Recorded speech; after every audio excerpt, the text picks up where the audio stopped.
Hey everybody, and welcome to another episode of the Odd Blog. We haven't done one of these for a little while, but I thought it was a pretty good idea to do some sort of news and roundups of what's been happening with Marvel and the MCU, as there's been certainly a few things in the news that have come up over the last few weeks that I haven't really spoken about yet.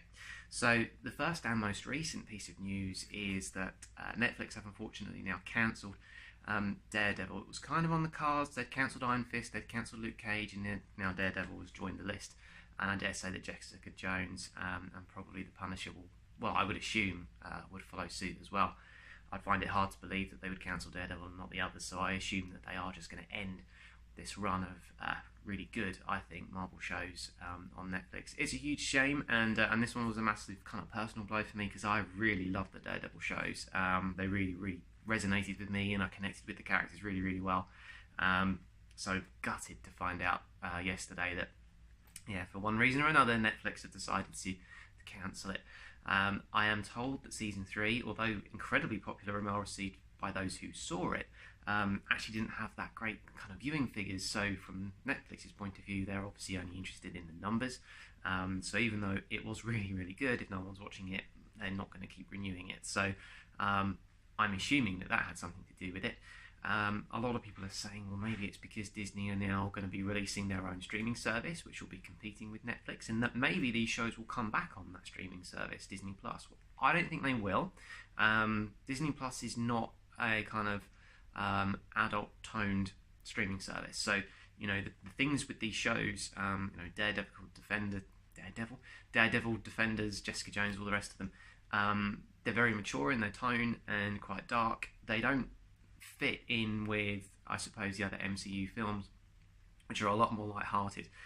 These are very brutal shows in terms of their action sequences, their violence, and dare I say, a little bit of gore in there as well. They're very intense too. So they're a whole step up from what we get in MCU films in terms of their adult tone, and that sort of tone, I'm told, is not going to be something that they will be showing on the Disney Plus service. So if they did take up these shows on that, they would be very toned down, and unfortunately I don't think that would work. The characters work brilliantly well with that sort of tone, and that's why Netflix is such a good home for them. The big screen, that probably wouldn't really work either, purely because the MCU in terms of their films is a lot more light-hearted, and okay, you get films like Infinity War where they can connect with you on an emotional level, but they still don't have that level of violence or kind of gory bits that these Netflix shows have. So really gutted that they've cancelled this, and I hope that somewhere along the lines they do resurrect these shows and put them somewhere.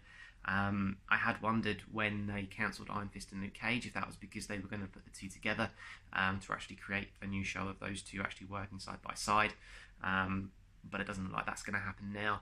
And yeah, at the moment we're just left with Jessica Jones and the Punisher.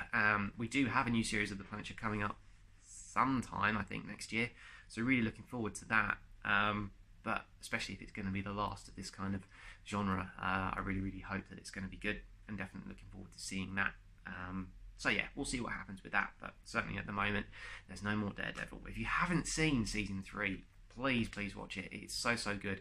I think it connects with a lot of people because it deals with things that Marvel don't touch anywhere else. So with the Daredevil series, I think it really connected with people who might be going through kind of like mental health issues and things like that. It just seemed to connect with people who would be struggling on a sort of mental level, and I certainly connected with it that way. I don't know, they just deal with different things. Certainly in Jessica Jones, obviously you've got a female character in there, and I sort of felt as though that sort of first series dealt with a lot of kind of real world issues, not just because they have a female superhero as the lead character, but they were dealing with a lot of really kind of gritty topics, similar with Luke Cage as well, for all sorts of different reasons.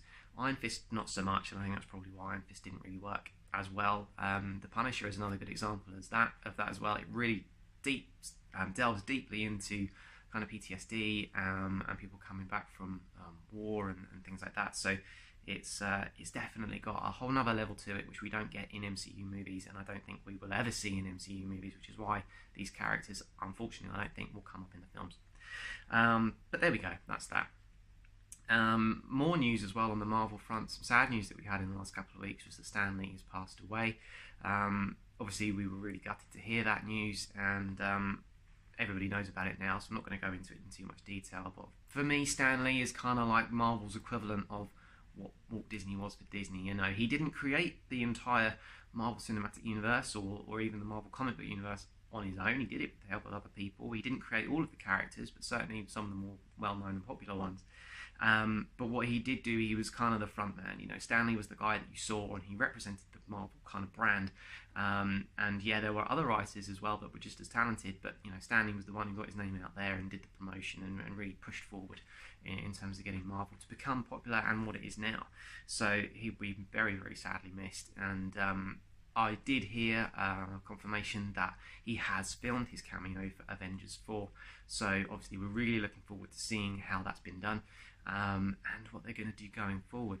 I did hear a really good idea that they were probably going to try and do something in future Marvel movies to sort of have a Stan Lee cameo of some sort, and whether or not that's some sort of Easter eggs that appear, a picture of Stan Lee on a shelf somewhere in a scene, you know, something like that, just so that he's still got that connection with the films, and something that I think fans can really, really enjoy and kind of look out for. You know, Easter eggs are a big deal with Marvel films, so I think a Stan Lee Easter egg in every film would certainly be a very, very good touch. Now, we mentioned Avengers 4. We've got no news on Avengers 4. There's still no trailer. There's still no title. But I am told that there is some big news coming this week. Problem is, we don't know what it is, and we're pretty certain that it is not the Avengers 4 trailer. It is something else. But from what I'm told, it's big, it's huge, it will blow up the internet and YouTube in particular. I really don't know what it is. I really don't know what it could be. I wondered whether or not it was some sort of Fox merger announcement. Maybe there's something to do with the characters coming over from that. X-Men, possibly Fantastic Four. I don't know. We'll wait and see. We'll see what happens with that. But certainly we'll be paying attention to Twitter and YouTube and seeing what news comes through. So with that being said, we're all done. We'll see what that news is, and as soon as we know what it is, we'll report that to you. So see you guys soon.